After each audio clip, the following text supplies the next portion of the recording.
तो हेलो दोस्त, आपका इस यूट्यूब चैनल निर्माण क्लासेस पर स्वागत है। जैसा कि हम लोग बायोलॉजी पढ़ रहे हैं और बायोलॉजी में हम लोग अभी क्या चल रहे हैं, अभी हम लोग चल रहे हैं कोशिका के मुख्य भाग के बारे में।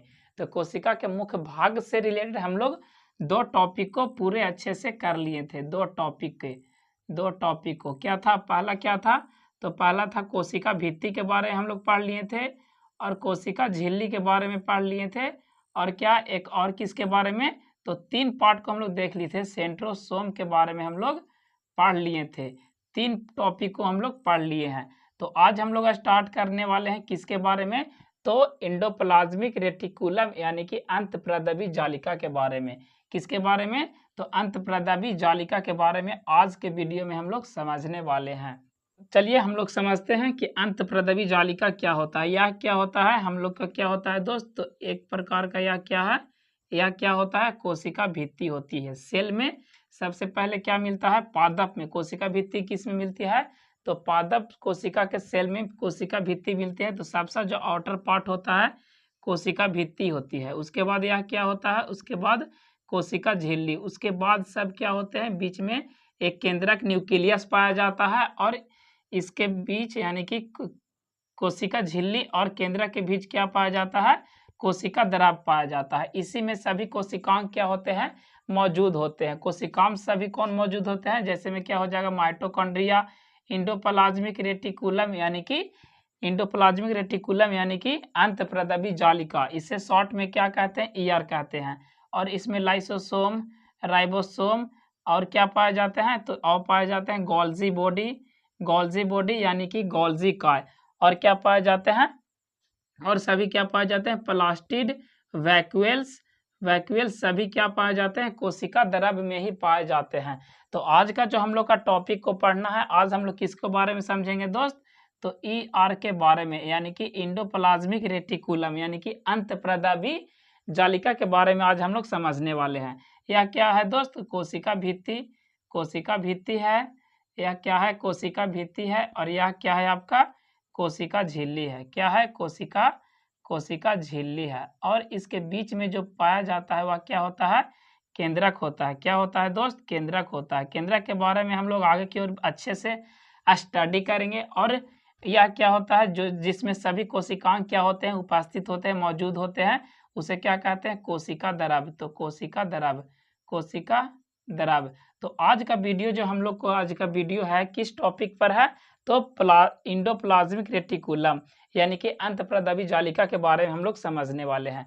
तो चलिए हम लोग इसके बारे में समझते हैं। हम लोग इसके बारे में समझ लिए हैं और कोशिका झिल्ली के बारे में समझ लिए हैं। आज का वीडियो हम लोग इसके बारे में ईआर के बारे में पढ़ने वाले हैं। तो इससे पढ़ने से पहले हम लोग इससे रिलेटेड ही क्या करते हैं, कुछ टॉपिक को डिस्कस कर लेते हैं जो आपके बोर्ड पे लिखा गया है, जो काफ़ी ज़्यादा महत्वपूर्ण है इसे समझने के लिए। और इसमें सभी जो कोशिकांग होती है उसमें समझने के लिए कि कौन सी कोशिकांग में किस तरह का झिल्ली पाया जाता है, यानी कि किसमें एकल झिल्ली पाया जाता है या किसमें झिल्ली नहीं होती है यानी कि झिल्ली रहित होती है, और किसमें दो ही झिल्ली पाई जाती है यानी कि दोहरी झिल्ली पाई जाती है।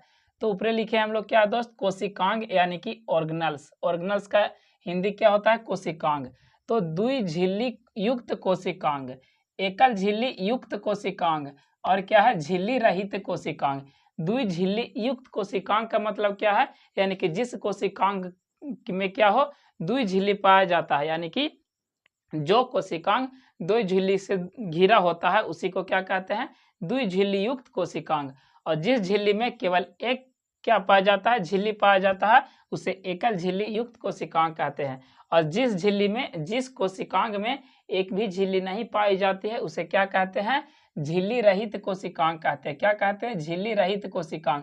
और जिसमें एक झिल्ली पाई जाती है जिस कोशिकांग में, उसे एकल झिल्ली कोशिकांग कहते हैं। और जिस कोशिकांग में द्वि झिल्ली पाई जाती है यानी कि दो झिल्ली पाई जाती है उसे द्वि झिल्ली युक्त कोशिकांग कहते हैं। तो देखिए द्वि झिल्ली युक्त कोशिकांग में कौन कौन से द्वि झिल्ली युक्त कोशिकांग में कौन कौन से कोशिकांग मौजूद हैं। तो पहला क्या है, माइटोकॉन्ड्रिया। क्या है दोस्त, तो माइटोकॉन्ड्रिया में कितनी झिल्ली पाई जाती है, आपसे पूछा जा सकता है कि माइटोकॉन्ड्रिया में कितनी झिल्ली पाया जाता है। तो माइटोकॉन्ड्रिया में दो झिल्ली पाया जाता है यानी कि दो झिल्ली युक्त कोशिकांग है। कौन? तो माइटोकॉन्ड्रिया। उसके बाद क्या है? लवक। लवक यानी कि प्लास्टिड, इसका इंग्लिश क्या होता है? प्लास्टिड। लवक किस में पाया जाता है दोस्त? तो पादप कोशिकाओं में लवक पाया जाता है। लवक जंतु कोशिकाओं में देखने को नहीं मिलता है, तो लवक में कैसा झिल्ली पाया जाता है? द्वि झिल्ली युक्त कोशिकांग इसमें पाए जाते हैं। उसके बाद क्या है हम लोग का? केंद्रक। केंद्रक यानी कि न्यूक्लियस। न्यूक्लियस में भी कितने झिल्ली पाई जाती है? तो 2 झिल्ली पाई जाती है। कितनी झिल्ली? तो 2 झिल्ली। तो यहाँ से किस तरह का क्वेश्चन बन सकता है? बोल सकता है कि आपसे कि इनमें से किस कोशिकांग में द्वि झिल्ली होती है? तो ये तीनों का दे देगा आपको ऑप्शन में, और एक क्या कर देगा कि इनमें से कोई नहीं, कि इनमें से सभी। तो इसके अनुसार आप वहां पे आंसर अपना टिक कीजिएगा। तो ये तीनों में कि कैसा झिल्ली पाई जाती है? द्वि झिल्ली पाई जाती है, यानी कि दोहरी झिल्ली इसमें पाई जाती है। और एकल झिल्ली युक्त कोशिकांग कौन कौन से होते हैं?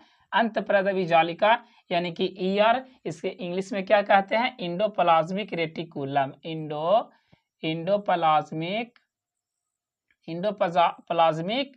प्लाज्मिक रेटिकुलम, इसका क्या होता है? इंग्लिश होता है। तो इसे इसमें कैसा झिल्ली पाई जाती है? एकल झिल्ली पाई जाती है। उसके बाद गोल्जी का यानी कि गोल्जी बॉडी, यानी कि गोल्जी का यानी कि गोल्जी बॉडी में कैसा झिल्ली? तो एकल झिल्ली पाया जाता है। उसके बाद लाइसोसोम, लाइसोसोम में भी एकल झिल्ली पाई जाती है। रिक्तिका जिसे हम लोग वैक्यूल कहते हैं, उसमें भी कैसा झिल्ली पाई जाती है? तो एकल झिल्ली पाई जाती है। उसके बाद क्या है? सूक्ष्म काय यानी कि माइक्रोट्यूबल्स। माइक्रोट्यूबल्स में एकल झिल्ली पाई जाती है। तो इसको भी आप याद रखिएगा, इसको भी आप याद रखिएगा। और अब हम लोग समझते हैं कि किस कोशिकांग में एक भी झिल्ली नहीं पाई जाती है, यानी कि वह क्या होती है? झिल्ली रहित कोशिकांग होती है। तो सबसे पहला क्या है? राइबोसोम। राइबोसोम में कोई भी झिल्ली नहीं पाया जाता है। तारक केंद्र, तारक केंद्र में भी कोई झिल्ली नहीं पाया जाता है। और आपका होता है केंद्रिका एक, तो केंद्रिका में भी कोई झिल्ली नहीं पाया जाता है। एक होता है केंद्रक जिसमें 2 झिल्ली, जिसमें 2 झिल्ली पाए जाते हैं, और एक होता है केंद्रिका जिसमें कोई भी झिल्ली नहीं पाया जाता है, यानी कि झिल्ली रहित होती है। तो अब हम लोग समझने वाले हैं इंडोप्लाज्मिक रेटिकुलम ईआर, अंतःप्रदबी जालिका के बारे में। किसके बारे में? तो अंतःप्रदबी जालिका के बारे में। तो चलिए इसे हम लोग समझने से पहले हम इसके डायग्राम को समझते हैं। डायग्राम के अनुसार सारी चीजों को हम लोग पढ़ लेते हैं, उसके बाद जो बोर्ड पे लिखा गया है उसको हम लोग समझने का प्रयास करेंगे। तो चलिए हम लोग डायग्राम बनाते हैं। यह क्या है दोस्त? तो यह क्या है? कोशिका झिल्ली है। क्या है? मान लीजिए क्या है? आपका क्या है? कोशिका झिल्ली है। यह जो होता है इंडोप्लाज्मिक रेटिकुलम यानी कि ईआर जो होता है, क्या होता है किसमें? तो कोशिका द्रव्य में क्या होता है? केंद्रक से क्या होता है दोस्त? केंद्रक से, या केंद्रक से जुड़ा होता है। किससे जुड़ा होता है? केंद्रक से जुड़ा होता है। किससे जुड़ा होता है? तो केंद्रक से जुड़ा होता है। केंद्रक से जुड़ा होता है। इस तरीका से क्या पाया जाता है? तो इसमें पाया जाता है। किसमें? कोशिका द्रव्य में। कोशिका द्रव्य में, कोशिका द्रव्य में इस तरीका से क्या होता है? इसका संरचना होता है दोस्त। क्या किसका? तो इंडोप्लाज्मिक रेटिकुलम का। यह क्या होता है? केंद्रक से जुड़ा होता है। किससे? तो केंद्रक से जुड़ा होता है। और इस पे यहाँ पे क्या होता है? इस पे राइबोसोम पाए जाते हैं। राइबोसोम पाए जाते हैं। राइबोसोम पाए जाते हैं। राइबोसोम पाए जाते हैं। एक पर क्या पाए जाते हैं? राइबोसोम। और एक पर क्या पाए जाते हैं? कुछ भी नहीं पाया जाता, यानी कि एक पर राइबोसोम उपस्थित नहीं होता है। यानी कि जिस जिस जिस ईआर पर, यानी कि जिस इंडोप्लाज्मिक रेटिकुलम पर राइबोसोम पाए जाते हैं उसको क्या कहते हैं? खुरदरी। खुरदरी खुरदरी खुरदरी अंतःप्रदबी जालिका। अंतःप्रदबी जालिका कहते हैं। जालिका कहते हैं, यानी कि इसको क्या बोल देंगे? रफ इंडोप्लाज्मिक रेटिकुलम, ER, यानी कि क्या हो जाएगा यहाँ से? Rough endoplasmic reticulum. यानी कि जिस अंतःप्रदबी जालिका पर क्या मिलते हैं? राइबोसोम मिलते हैं, उसको क्या कहते हैं? रफ इंडोप्लाज्मिक रेटिकुलम, यानी कि खुरदरी अंतःप्रदबी जालिका। और जिस अंतःप्रदबी जालिका पर राइबोसोम नहीं मिलते हैं उसे क्या कहते हैं? चिकनी अंतःप्रदबी जालिका यानी कि SER, यानी कि स्मूथ इंडोप्लाज्मिक रेटिकुलम। तो इसे क्या कहते हैं? इसे SER कहते हैं। SER यानी कि चिकनी क्या दोस्त? चिकनी अंतःप्रदबी जालिका कहते हैं। चिकनी अंतःप्रदबी जालिका कहते हैं। और इसमें क्या होते हैं? और इसमें क्या होता है दोस्त? तो इसमें क्या होता है? गोल्जी बॉडी होता है, लाइसोसोम होते हैं, और क्या पाए जाते हैं? वैक्यूल्स पाए जाते हैं, वैक्यूल्स पाए जाते हैं और माइटोकॉन्ड्रिया ये सभी कोशिकांग इसमें पाए जाते हैं। तो जनरली इसका क्या काम होता है दोस्त और इसका क्या कार्य होता है उसके बारे में समझते हैं।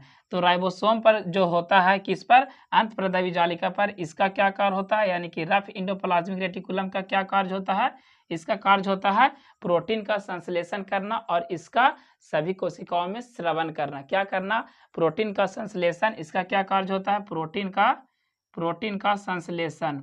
का संश्लेषण और क्या, श्रवण करना, श्रवण। उसके बाद इसका क्या कार्य होता है स्मूथ इंडोप्लाज्मिक रेटिकुलम का, तो यह जो क्या करता है दोस्त, तो लिपिड का क्या करता है, यह वसा का संश्लेषण करता है। किसका, तो वसा का संश्लेषण करता है। और चिकनी इसमें क्या पाया जाता है, स्मूथ इंडोप्लाज्मिक यानी कि चिकनी अंतःप्रदावी जालिका में एक स्टीरॉयड हार्मोन भी पाया जाता है। इसमें स्टीरॉयड हार्मोन पाया जाता है। यानी कि यहाँ से हम लोग बोल सकते हैं क्या दोस्त, यहाँ से बोल सकते हैं कि जो अंतःप्रदावी जालिका होती है दो प्रकार की होती है। पहला कैसा, तो खुरदरी अंतःप्रदावी जालिका और दूसरा क्या होता है, चिकनी अंतःप्रदावी जालिका। खुरदरी अंतःप्रदावी जालिका किसे कहते हैं, यानी कि जिस अंतःप्रदावी जालिका पर राइबोसोम उपस्थित होते हैं उसे खुरदरी अंतःप्रदावी जालिका यानी कि रफ इंडोप्लाज्मिक रेटिकुलम कहते हैं। और जिस पर राइबोसोम उपस्थित नहीं होते हैं, जिस पर राइबोसोम नहीं मिलते हैं, उसे क्या कहते हैं, चिकनी अंतःप्रदावी जालिका कहते हैं। इसका रफ खुरदरी अंतःप्रदावी जालिका का काम क्या होता है, यह क्या करता है, प्रोटीन का संश्लेषण करता है। जैसा कि राइबोसोम को क्या कहते हैं, प्रोटीन का फैक्ट्री कहते हैं। तो यह इस पर स्थित होकर प्रोटीन का संश्लेषण करता है और सारे कोशिकाओं में इसका श्रवण करने का कार्य करता है। उसके बाद जो स्मूथ यानी कि चिकनी अंतःप्रदावी जालिका का काम क्या होता है, यह वसा का लिपिड का क्या करता है, संश्लेषण करता है। क्या करता है, लिपिड का संश्लेषण करता है। और यह क्या करता है, यह जो होता है इंडोप्लाज्मिक रेटिकुलम यानी कि ER यह कोशिका झिल्ली और केंद्रक झिल्ली का निर्माण करता है। पूरा ER क्या करता है, यानी कि इंडोप्लाज्मिक रेटिकुलम पूरा की बात कर रहे हैं, वह क्या करता है, केंद्रक झिल्ली और किसका, तो कोशिका झिल्ली का निर्माण करता है। और बाकी इसका क्या करता है, RER क्या करता है, प्रोटीन एवं संश्लेषण करता है प्रोटीन का। और चिकनी क्या करता है, यह वसा यानी कि लिपिड का संश्लेषण करता है। तो चलिए अब जो बोर्ड पे लिखा गया है उसको हम लोग समझ लेते हैं इसके माध्यम से। और इसमें क्या क्या पाए जाते हैं, और यह केंद्रक से जुड़ा होता है। क्या, केंद्रक से जुड़ा होता है कौन, तो इंडोप्लाज्मिक रेटिकुलम बोले तो किसको, अंतःप्रदावी जालिका। और इसमें mitochondria, Golgi body, lysosome, vacuoles और कोशिकांग पाए जाते हैं, जैसे कि राइबोसोम हो गया और पाए जाते हैं। तो आज हम लोग समझ रहे हैं किसके बारे में, इंडोप्लाज्मिक रेटिकुलम यानी कि अंतःप्रदावी जालिका के बारे में। तो चलिए हम लोग समझते हैं, जो बोर्ड पे लिखा गया उसको हम लोग पढ़ते हुए चलते हैं और समझते हैं अच्छे तरीका से। यह क्या है, यह यूकैरियोटिक कोशिकाओं में पाया जाता है दोस्त। कौन, तो अंतःप्रदावी जालिका। यह यूकैरियोटिक कोशिकाओं में चपटे आपस में जुड़े, देख सकते हैं चपटे आपस में क्या है, जुड़े हैं। और थैली युक्त छोटी नलिकावत, देख सकते हैं कि कैसा है, तो नली के जैसा इसका क्या है, आकार है। नली के जैसा क्या इसका आकार है। छोटी नलिका युक्त जालिका तंत्र बिखरा रहता है, जिसे क्या कहते हैं, अंतःप्रदावी जालिका कहते हैं। क्या कहते हैं, अंतःप्रदावी जालिका कहते हैं। अंतःप्रदावी जालिका यानी कि ER दो प्रकार के होते हैं। खुरदरी अंतःप्रदावी जालिका, जिसको इंग्लिश का नाम क्या हो जाएगा, रफ इंडोप्लाज्मिक रेटिकुलम। इसका कार्य क्या होता है दोस्त, मतलब कि खुरदरी अंतःप्रदावी जालिका किसे कहते हैं, जिस पर क्या मिलते हैं, जिस पर राइबोसोम मिलते हैं यानी कि राइबोसोम उपस्थित होते हैं, उसे खुरदरी अंतःप्रदावी जालिका कहते हैं। जनरली इसका कार्य क्या होता है, यह प्रोटीन संश्लेषण एवं श्रवण में क्या करता है, भाग लेता है। यानी कि यह खुरदरी अंतःप्रदावी जालिका प्रोटीन संश्लेषण और श्रवण करने का कार्य करता है। और अब चलिए चलते हैं इसमें। तो ये चिकनी अंतःप्रदावी जालिका, जिसका इंग्लिश होता है स्मूथ इंडोप्लाज्मिक रेटिकुलम यानी कि SER। इसे क्या कैसे होता है, या जिस पर क्या होता है, राइबोसोम नहीं पाया जाता है, उसे क्या कहते हैं, चिकनी अंतःप्रदावी जालिका कहते हैं। इसका मोस्टली कार्य क्या होता है, वसा का संश्लेषण करना, और इसमें क्या, तो एक हार्मोन पाया जाता है स्टीरॉयड हार्मोन। कौन सा हार्मोन पाया जाता है, स्टीरॉयड हार्मोन। अब हम लोग समझने वाले हैं ईआर का कार्य, यानी कि अंतःप्रदवी जालिका का क्या कार्य होता है किसमें, तो सेल में।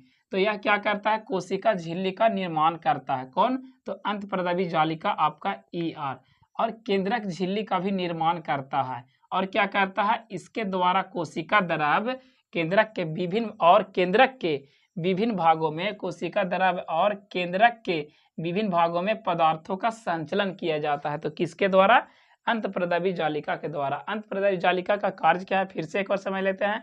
कोशिका झिल्ली का निर्माण करना, और केंद्रक झिल्ली का निर्माण करता है, और क्या करता है, केंद्रक और किसमें, कोशिका द्रव में, कोशिका द्रव के सभी भागों में यह क्या करता है, पदार्थों का संचलन करने का कार्य करता है। तो इस वीडियो में हम लोग, आज के वीडियो में इतना ही रखेंगे। तो आज के वीडियो में हम लोग क्या पढ़े दोस्त, आज के वीडियो में हम लोग अंतःप्रदवी जालिका के बारे में पढ़े, जिसमें से हम लोग क्या पढ़े कि अंतःप्रदवी जालिका क्या होती है, इसकी संरचना कैसी होती है, इसके डायग्राम को देखें, और यह 2 प्रकार के होते हैं उसके बारे में समझे।